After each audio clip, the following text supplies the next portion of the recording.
Good morning, students of class 12. It's very good to see you again here. Uh, we have started our 10th chapter, which is the chemistry of life. I hope you have understood the introduction to this chapter, and I have told you to write down the definition of biochemistry. And our topic was food and nutrition. Although that topic does not come in the examination as a written question, so it was optional and you could write or not write completely or less.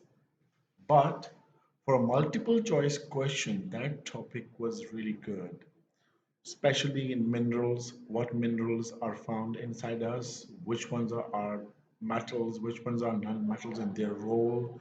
So we didn't discuss it in that much detail, but I would recommend you to study them at home and prepare them for multiple choice questions. Today's topic, however, is very much important for as a written question in the examination. So I would be very seriously asking you to share with me your work and do fair the work. And this is actually the topic is of carbohydrates. So let us start our lecture and let me explain to you about this that what are carbohydrates. Now carbohydrates basically I would first take you to a picture. Okay, all right, and I will rather first explain to you what are the carbohydrates. I'm going to start from here. Carbohydrates basically are chemical compounds. Okay, they are like alkanes are chemical compounds, organic family of compounds. Alcohols are organic family of compounds. In the same way, carbohydrates is another family of organic compounds. Interestingly, we eat them. That's the extra quality that these compounds have. Alcohols also we drink them, not necessarily, but yeah, this is the extra quality of these compound that we eat them. They are one of they are the major component of food, and more than 50% of our daily diet basically comprised of carbohydrates. And in this picture, you can see on the left side, you can see there's a bread, there's a rice, there's a noodles, I don't know, pastas. All this, these are the major component of our diet, whether you're doing breakfast, 50% plus, okay? Whether you're doing lunch, dinner, that is you load yourself with them and you like them, your body likes it because your body can very quickly obtain those nutrients and especially glucose, which is not a nutrient in a case, but it is burnt to produce energy, and the energy that you use to do all the activity while sleeping, even when you are up. Glucose is your energy supplement, and it comes from carbohydrates. So these are the sources of carbohydrates. But here on the left side, you can see fruits and vegetables. They also give you carbohydrates. But the carbohydrate you obtain from the bread, rice, are rather already broken down into smaller components. So your body can quickly use them up to obtain energy. Then on the vegetable fruit side, they are complex, more polymer, larger polymers, and the body will take a good time to slowly, gradually consume them as energy. So if you are taking nowadays, the world calls the bread, pasta, rice carbohydrates as bad carbs, and they try to avoid them to stay healthy. I don't know, for people of our country, Pakistan, we work hard a lot. If you are working hard a lot, then it's okay, it's good for you. People who don't work, like this is then extra for them because these are the carbohydrates which will, if not used by the body, will make the body fat as well. So it is not actually the fat which makes you fat. It is a lot of carbs which make you fat. Carbs and the carb in the middle, fruits and vegetable sources carbs, they are complex, they're polysaccharides. The body will spend lots of energy to break them and obtain the glucose. So, and this way, this will keep you full for a longer time. And these carbohydrates will give you a quick burst of energy, and but after some time you'll be hungry again because your body will be now used to of getting a lot of glucose. Because just like us, our bodies are also greedy. Okay, so this is a general introduction to carbohydrates, why they're important. Now I will take you back to the topic where I'll be teaching you the chemical perspective of carbohydrates, like what they chemically are. The name carbohydrate, okay? You can see the name is carbohydrate. Now, carbo means carbon and hydrate mean water. So the name carbohydrate is given to this family of compound because it was thought that these compounds are hydrates of carbon. All right. Carbohydrates are important class of naturally occurring organic compounds, which are the main constituent of our food. No doubt. Previously, it was believed that carbohydrates are hydrates of carbon or compounds, organic compound with carbon, hydrogen, and oxygen.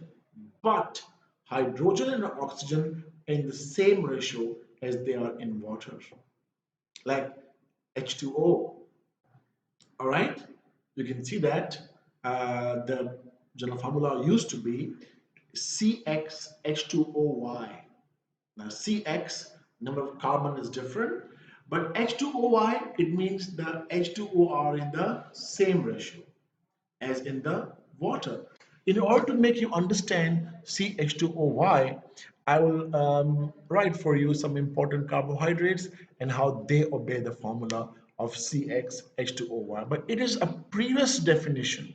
Nowadays, nobody defines carbohydrates by the general formula CxH2OY. All right. So this is a general formula. This was a formula used by people or define carbohydrate, that carbohydrates are hydrates of carbon. But nowadays it has changed. For example, let's say glucose.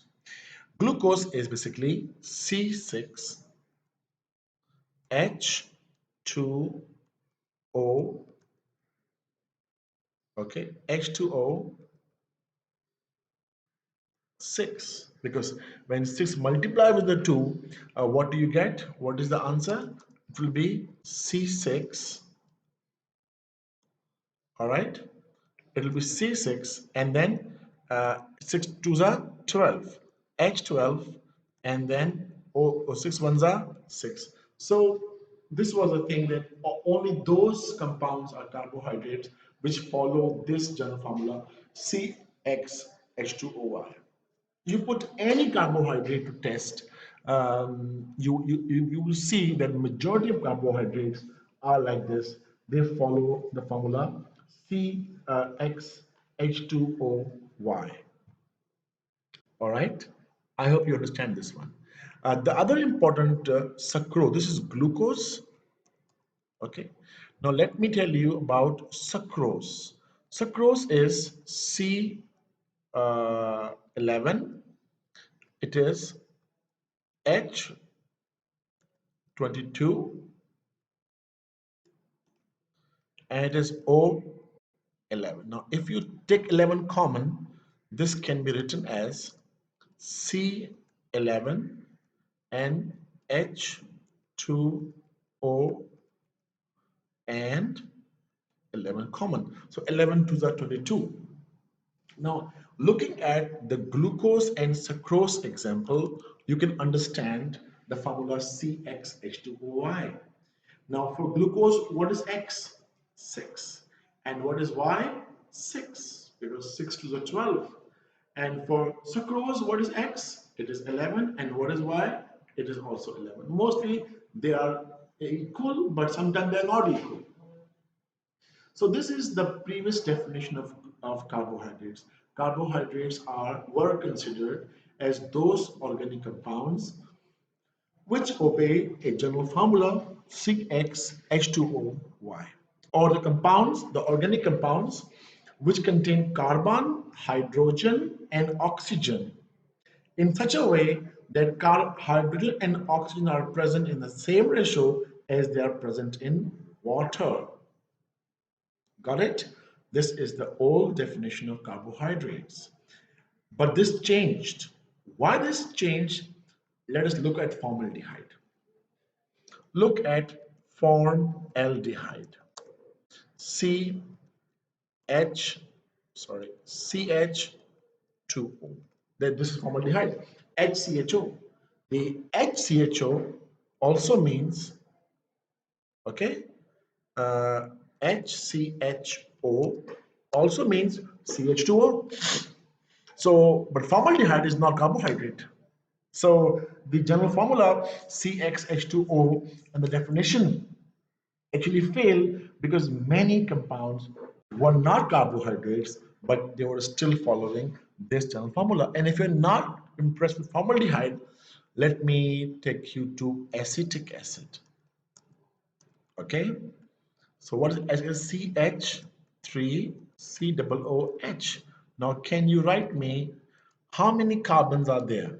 There are two carbons. And how many hydrogens are there? There are four hydrogens. And how many oxygens are there?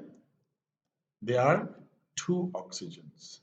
So it means if we take two common, this can become, okay, this can become very easily C2H2O, and it can be written as this.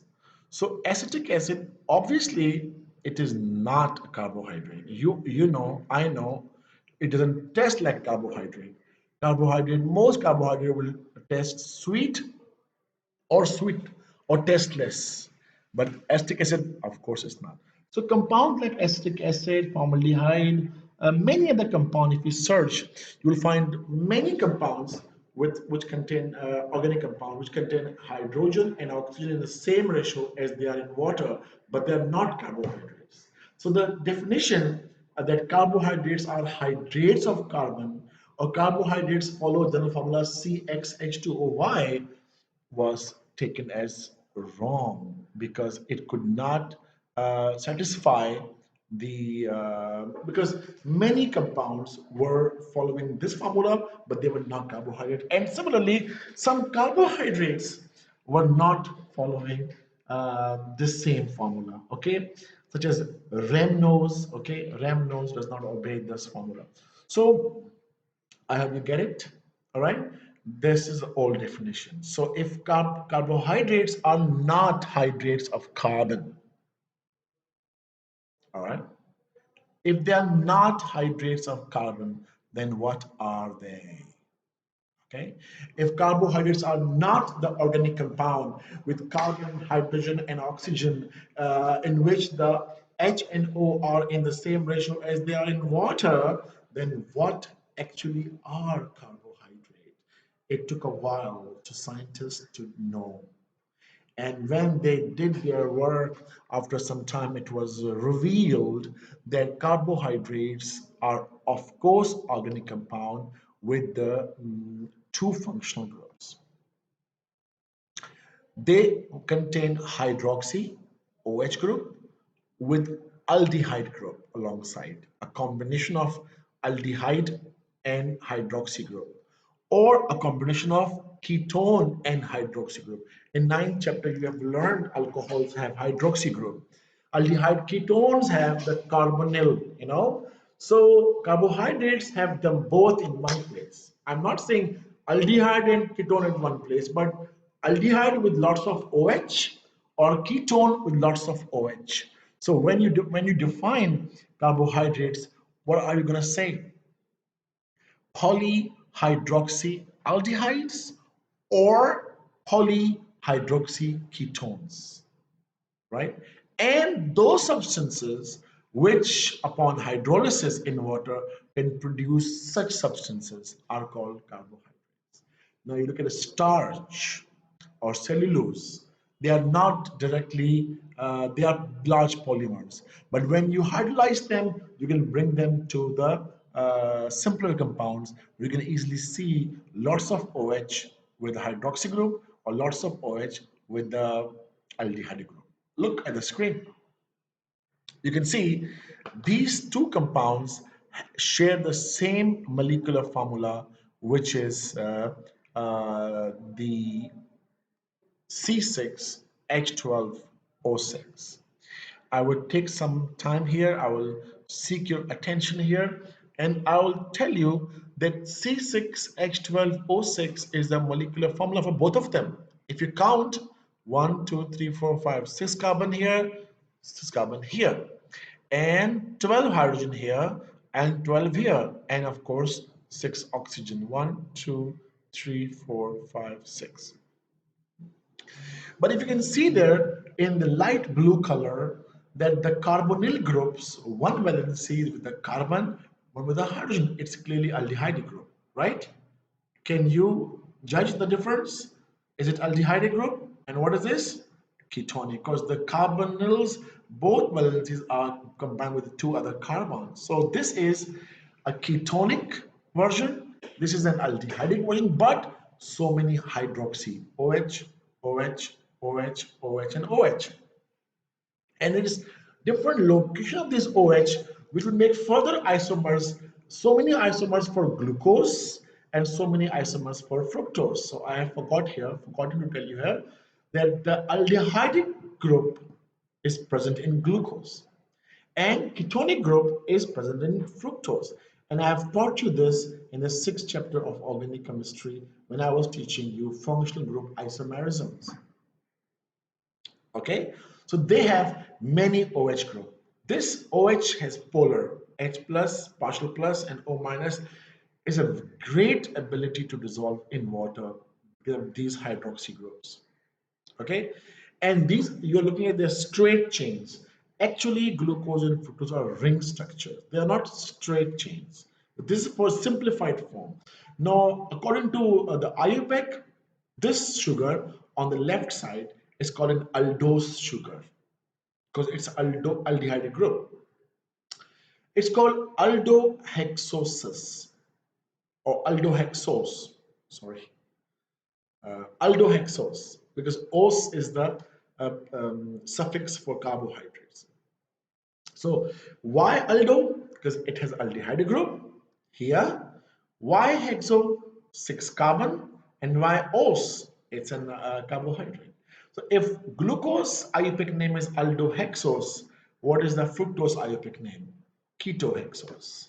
In this way, the organic chemistry or IUPAC divides carbohydrates as aldose sugars and ketose sugars. All right.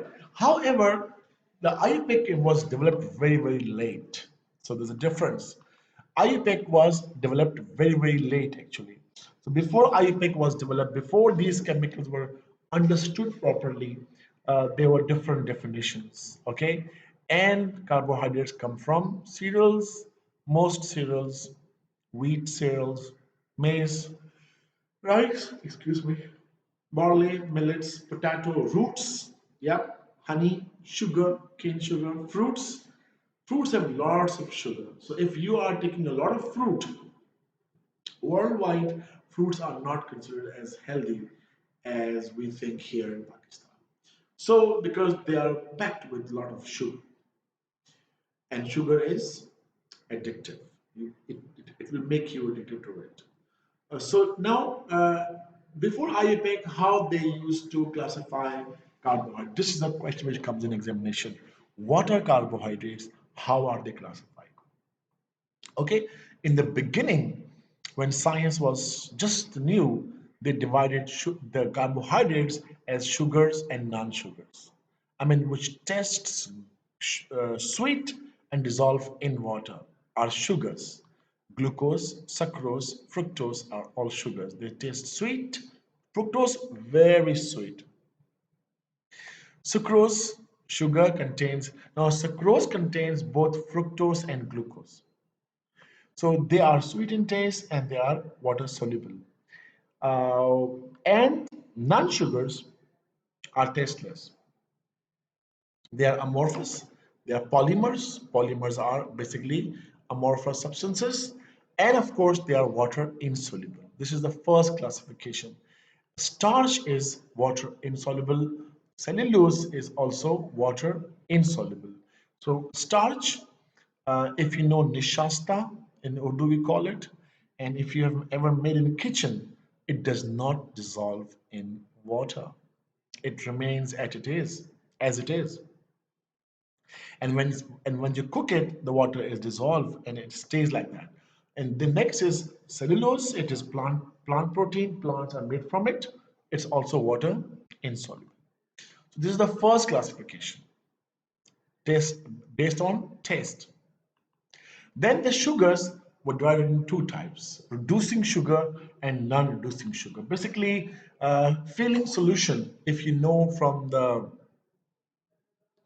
chemistry of aldehyde, formaldehyde, you know about the filling solution. Okay, filling solution is a mixture of two solutions, if you remember, and Tollin region. And if you remember the red coloration experiment and the mirroring experiment, all right, I'm sorry, excuse me. So those are carbohydrate with free aldehyde and free ketonic group, simpler monosaccharides. Okay, they can easily be reduced and they can give the silvering mirror test and all that very easily. All monosaccharides, glucose, fructose. In fact, the oligosaccharides are also, but except the sucrose. Non-reducing, which will not give you a positive test with filling solution. They don't have free OH groups, sucrose and polysaccharides, So they are basically non-reducing sugars. Then this classification was failed, and the new classification came, which is based on the molecular structure. And there nowadays it is the most common one: monosaccharides, oligosaccharides, and polysaccharides. Monosaccharides, which cannot be further simplified or hydrolyzed to groups which are carbohydrate by nature, monosaccharides, and oligo, which can be hydrolyzed to minimum two, we can see that mono, which cannot be further divided into simpler carbohydrates, are called monosaccharides. Carbohydrates start from three. There is no carbohydrate with two. Okay. The first one, I will take a pause here and also try to influence you with my chemistry skills. If you don't get scared from that, I will tell you a few things here. Now, what is this? CH3, CH2, and CH3, propane. Okay, this is propane. Very easy. Um, if we give an OH group to each of these carbons, okay, this is propane and this is, my friend, if I can show a bond here between oxygen and carbon here, this bond will ask me to remove one hydrogen from here, and then I will make a bond here, sorry, and one H will go, and of course last but not the least, a bond here, and here one H will go as well. This bond between hydrogen and carbon. Now, if that was propane, what is this? 1, comma 2, comma 3 propane triol. You guys know it. 1, comma 2, comma 3. What is it? Propane triol. Now, do you remember I told you that 1, comma 2, comma 3 propane triol is called glycerol. 1 comma 2 di ethane diol, it was called glycol. So it is called glycerol. Now, if you know, when we oxidize glycerol, alcohol or oxidize, they form aldehydes. Okay, so now I'll teach you how to prepare a basic aldehyde, basic carbohydrate in the laboratory. Take glycerol and oxidize glycerol with the help of nascent oxygen from the K2Cr2O7 and sulfuric. You know what I mean? You are going to get, my friend, glyceraldehyde. What? Glycerol, I'm sorry, glyceraldehyde. Now, glyceraldehyde will be obtained when you oxidize glycerol, 1, 2, 3 propane triol. Now, let me tell you, glyceraldehyde is the basic carbohydrate. Now, if I have to make for you the glyceraldehyde from here, guys, see, in glyceraldehyde, it's same, just between this carbon and oxygen, there is a double bond instead of a single bond. Now, now the hydrogen will be shown like this, and we can extend it till this. Now this is an aldehyde of glycerol. It's called glyceraldehyde. Now glyceraldehyde is basically the simplest sugar. You might say glucose is simplest, but glyceraldehyde is the simplest one. It is called, you can call it glyceraldehyde, or it is called aldotriose. Now, what is aldotriose? Why is aldo? Aldehydic. Why it is tri? 3 carbons. And why is os? It is a carbohydrate. Even in the textbook, you will see aldotriose on page number 222. They'll be written aldotriose or glyceraldehyde. I have just explained to you the complete change from how you go from 1, 2, 3 propane triol to aldotriose. So glucose, so carbohydrates can be made in laboratory as well. Now, if I had taken, my friend,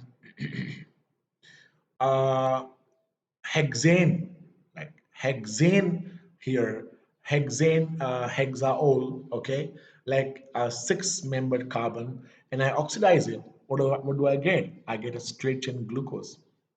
So basically, all carbohydrates, just like alcohols convert to aldehydes and aldehyde converts to carboxylic acids, the same way the polyhydroxy alcohols convert to aldehydes or ketones, and we call them carbohydrates. Since they are naturally occurring as well, we name them like that. I hope you understand the chemistry of it. So aldotriose, you get aldotriose. All right, all right. Then you get aldotetros, aldopentos, aldohexose, and so on. And in chemistry, they are more easily written as CHO, CHO the aldehydic, and then you have a single bond, and then you can write CH2OH, the OH attached to it. In fact, CHOH, and the last one is basically CH2. OH. Now this is aldotriose. Now my dear friend, now look at me, everyone, focus. Aldotriose, because there are 3 carbons, okay? What about now aldotetros? Because there are now 4 carbons. Name it. Aldopentos. And what is that?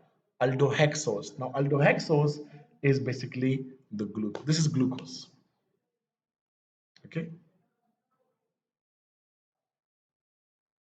This is aldotriose, my friends, okay? Aldotri or glyceraldehyde. This is aldotetros, pentose, hexose, which is glucose. Now, if I copy this one and I paste it, you should write it in your copy and understand. Now, if we want to make a ketonic group, then of course we can't show CHO on the top. We have to change it, like we have to make it CH2OH, which we do at the ends, CH2OH here, CH2OH here. Now this is fructose. I'm sorry. Here we need to show the CO group, the carbonyl group. All right. And then we have here a single bond. Now, one, two, no, this is more. So I'm going to make it like three. Now, this is fructose or keto hexose. So, this is how we show the keto groups. This is how we show the aldo groups. I hope you understand the change. It's also in your book. You can just check that. Okay. Aldoses and ketoses are important sugars, and hope you understand them. Okay. Now we move back to our main lecture, which is, I'm sorry,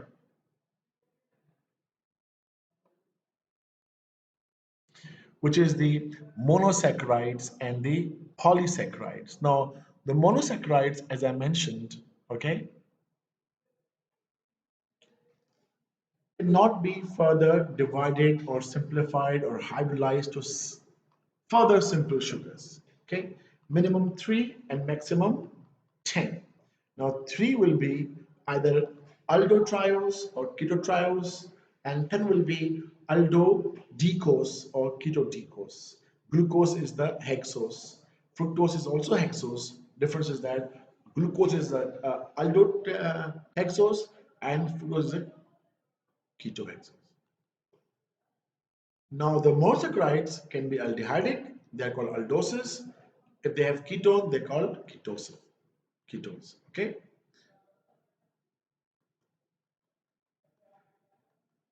Now you can see allotriose, allotetrose is called triose, aldopentose is a ribose, if you know ribose from RNA, okay, and the glucose and fructose. Now, oligosaccharides are a little bit larger as compared to monosaccharide. They can be hydrolyzed into minimum 2 or maximum 10 smaller sugars.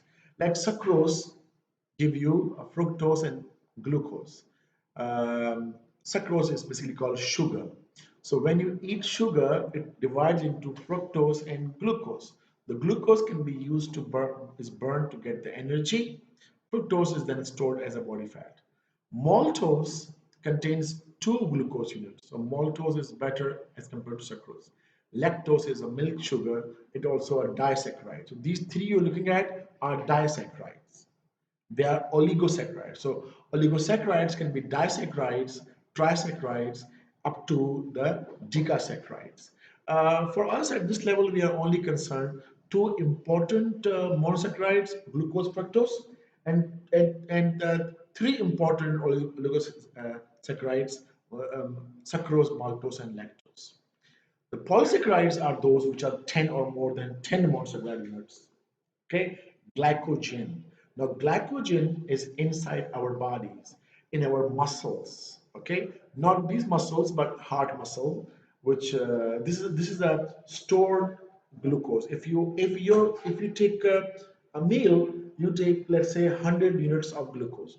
If 10 units of glucose are immediately used, the rest are stored in the muscle for later use. Okay, so as long as it is there, you won't feel hungry. But as you will deplete your glycogen levels, the stored glucose, burn them as energy for muscles, and I repeat, muscles, everything is muscle, our liver, our kidney, our lungs. So they use up this energy to that. You get hungry and you'll feel lethargic, and you will want to eat because you've depleted your glycogen levels. Starch is also a polysaccharide. It is obtained from food such as rice, chapati. They all have a starch.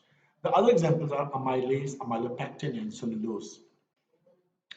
Cellulose is a plant protein. Plants are made from it, and the amylase, they are also they act as enzymes in digestion. So The glucose, yeah, important monosaccharide. Our textbook contains glucose and fructose, so our discussion will be up to that.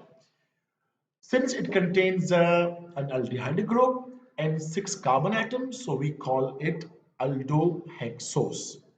All right. It occurs both in ring and straight structure. Ring is more famous.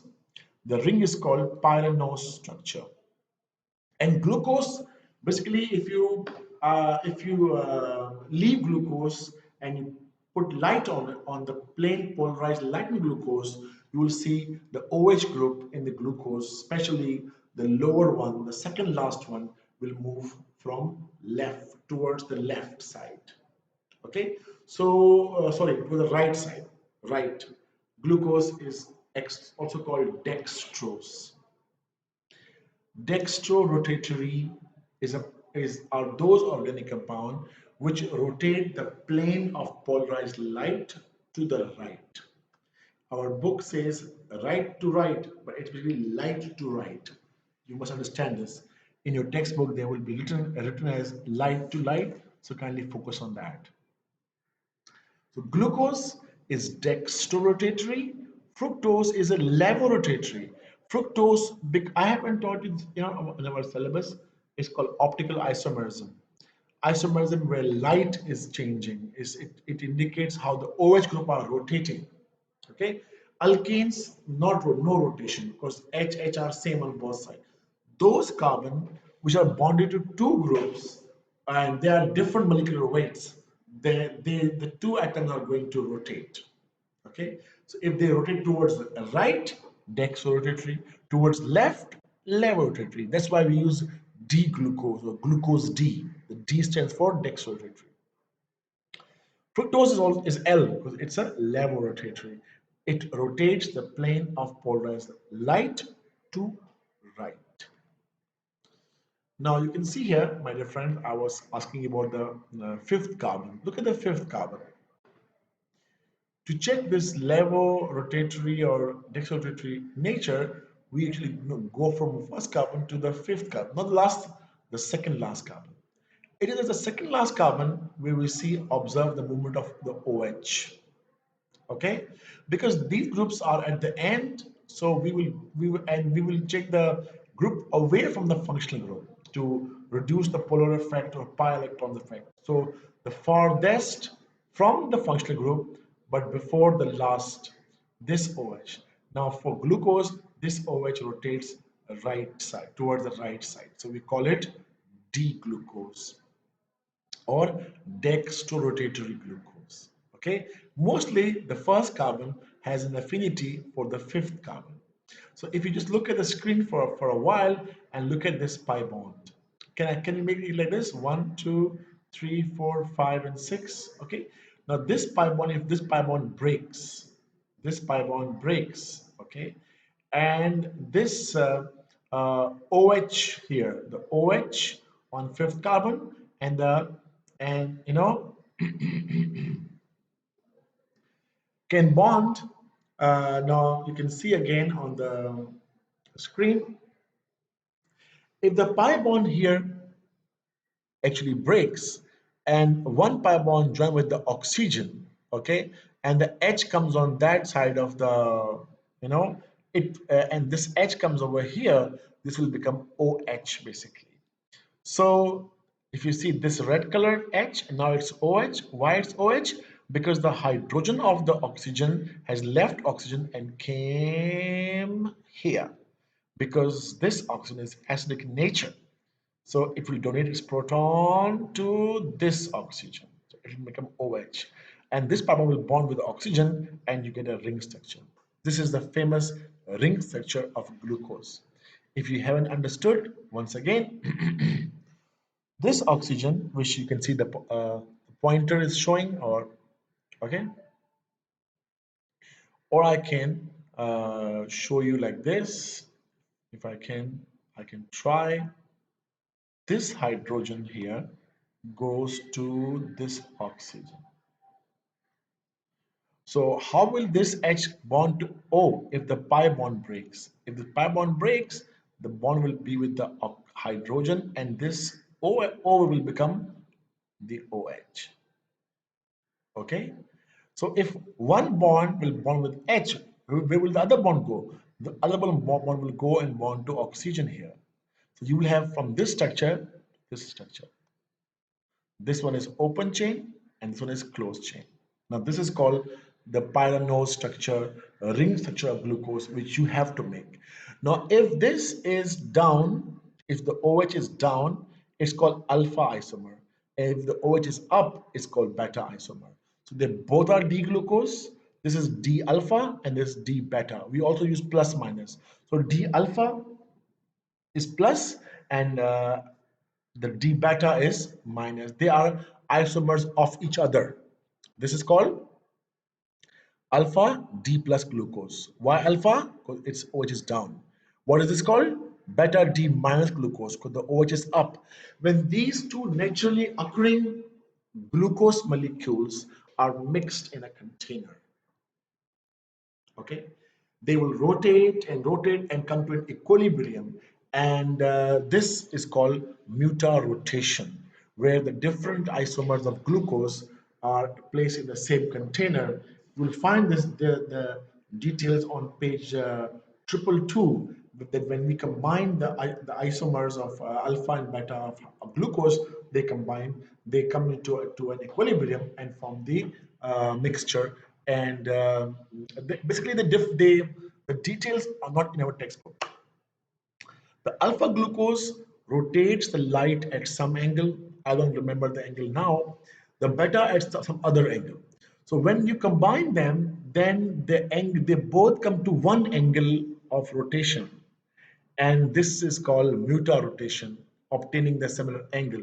Our book does not explain the angles, but we should also write it what is mutarotation. Mutarotation is when you mix alpha beta isomers of D plus glucose and D minus glucose, and they with different angle of orientation they obtain one angle of orientation after equilibrium. This is called mutarotation. So this was the glucose and its structure. You have to make the same from this picture because this is more clarity as compared to your textbook. Similar thing happens with, if you look here, it is more detailed, right? You see the this electrons and how the H are moving. You can explain. You can see this one. Okay, beta ionomer, anomeric isomers. What is anomeric isomers? You will this be a question in your mind. Anomeric isomers. We are also anomeric isomers. Okay. Right now, I can tell you an example of anomeric isomers. This D in this video is on the right side, but actually this D is on the left side. So this is, we are anomers. Okay, anomers or enantiomers. It's in a high class of isomerism, not in our textbook. So what are enantiomers? Enantiomers have other name called anomers. Anomers are mirror image isomers. When you look at them in the mirror and your pimple is on the left side, you will see in the mirror it's going to be on the right side. So you two are basically mirror image isomers. So mirror image isomers are anomers. So alpha glucose, beta glucose are mirror image isomers, naturally occurring two isomers of glucose which orient themselves at different angles toward the right side when the light is directing to the right side. But when they are combined, they come to a similar angle. This is called mutarotation. Muta means together, Muta means together, rotation means rotation. So alpha anomers rotate at different angle. I'm not sure what angles they are. Maybe I'll share with you tomorrow. And beta glucose, you also ask Google about it. But when they are combined, they do what? They mutarotate. Muta, mute together, rotation, mutual, it's like that. Okay, this is the glucose. In the same way, fructose also has the similar structure, and fructose is an important monosaccharide. Okay, it is ketonic, which is carbon, everything I told you. But just like glucose is a dextrorotatory, it rotates the plane polarized light towards the right. Fructose will rotate towards the left. It's called levulose or levurotatory. So our book does not have the structures or details of this. We are only concerned to glucose. So we will concern, as our textbook is telling, we will not go out of our syllabus, but we can write here the bonding between second carbon and the fifth carbon. Fifth carbon is important. Just as the in the previous one, this carbon bonds to this carbon and make this structure. So the first CH2OH is here, and the last CH2OH is here. So this is the fructose structure. And now the three important disaccharides mentioned in our book. In our book, there are no details for sucrose or lactose or maltose. They're just structures. Okay. Now you can see here, let's focus on sucrose. Sucrose is from alpha D and beta D fructose. Okay. The first carbon of the alpha D glucose, alpha Y because the OH was down here. I would recommend you to actually make just alpha glucose from previous slide. Alpha glucose, OH is here. Beta fructose, OH is here. Okay. Now the HOH are gone, releasing water, and they combine through this oxygen. There's a OCO, a bond between two oxygens are bonded through one carbon. It's called glycosidic linkage. A bond, remember, ether is COC, glycol is OCO. So this is sucrose is a 1,2 alpha beta alpha glucose beta glucose bond. In our textbook also they show the alpha beta 1,2 glycosidic linkage forms the sucrose. All right, maltose is both glucose. I would recommend you to make the alpha glucose, but fourth carbon and the first carbon bonded through oxygen. OH, H2O is removed. So it's my request that you make two glucoses in stage one.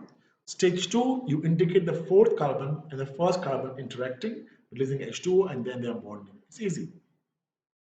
Textbook will give you these structures, but I want you to be innovative and do something little different, okay? And make the glucose fructose and combine them in the sucrose. Make two glucose and combine them in maltose, and then take two glucose and galactose and combine them into lactose, the milk sugar, disaccharides. Our textbook only makes the structures. We will go one step ahead. We will not just show structure, we will just show how they are formed by first making OH, and then H from one and the OH from the other, H2O out, and two oxygen they bond. You're going to do that, okay?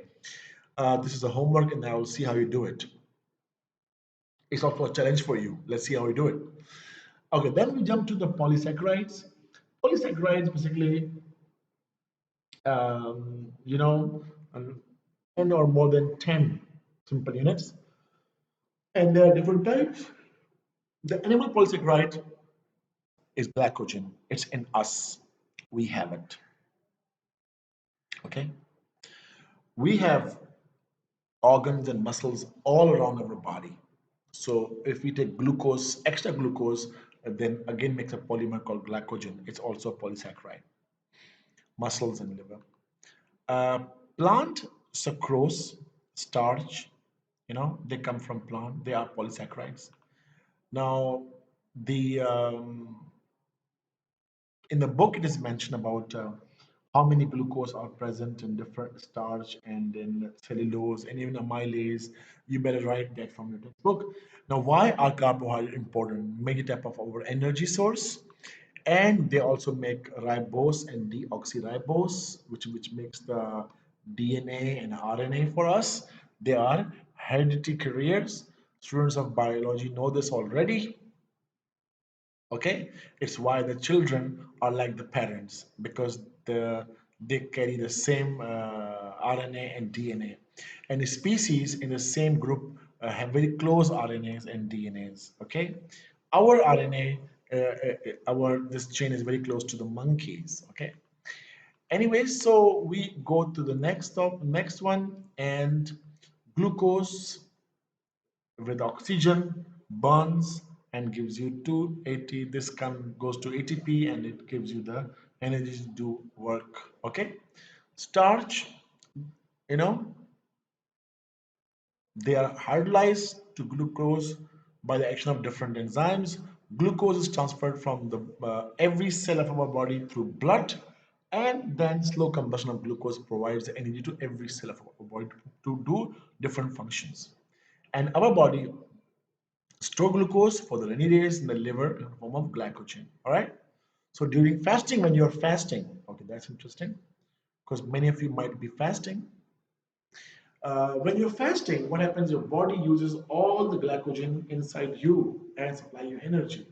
So after sati, you feel good energy in you, but as the time passes, I mean, when it is asr time, I know it's very difficult because your body has no glycogen levels. There's zero level. Okay, so with zero glycogen level, what you need to do, eat a lot of eating, and when the iftar comes, then we all know what happens to us. Okay, we get crazy.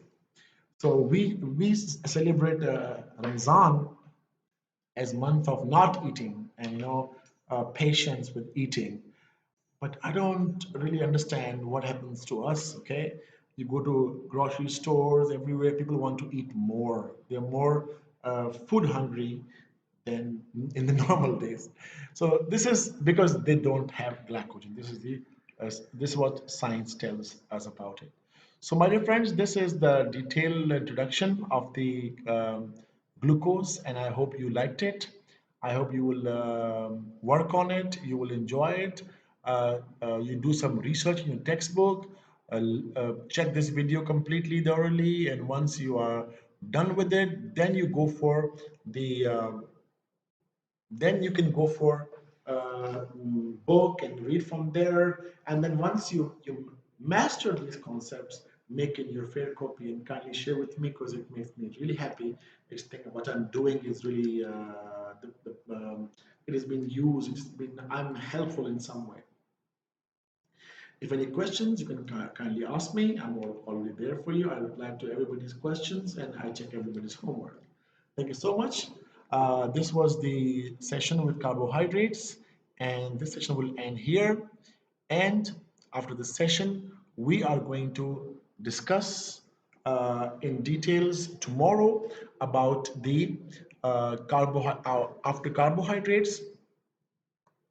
Our next topic is going to be, my friends, amino acids. Amino acids basically they make proteins in our body. The proteins are amino acids, and in tomorrow's lecture, I will be discussing with you about the proteins and how they are made from amino acids, chemical perspective rather than the biological perspective. And I will today also make a short video for you, a small message for you and your parents. Do check it on WhatsApp because I'm not easy to show that in YouTube here. So kindly show it and share it. Thank you so much. See you tomorrow.